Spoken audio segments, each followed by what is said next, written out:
باب من بدأ بالحلاب او الطیب عند الغسل،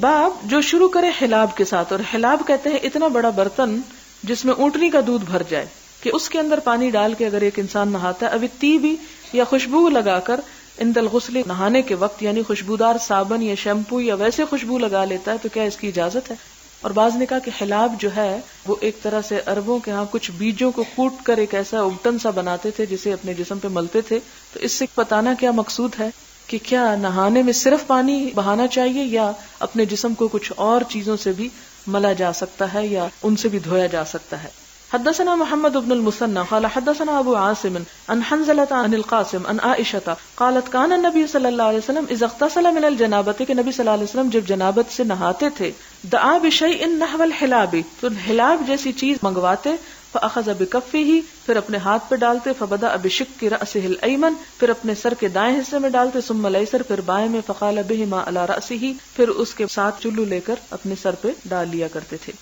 تو مطلب یہ ہے کہ جیسے اگر پانی کے اندر ایسی چیز ڈال لی جائے کہ جس میں کوئی خوشبو ہو، بات جل وغیرہ ڈال لی جائے یا کوئی بھی خوشبودار چیز، تو اس پانی سے، یعنی وہ پانی اگر پیور نہیں ہے، خوشبو والا ہے، یا جسم پہ صابن یا کوئی اور چیز ملی جا رہی ہے، تو اس کا بھی جواز ہے، اس کی بھی اجازت ہے۔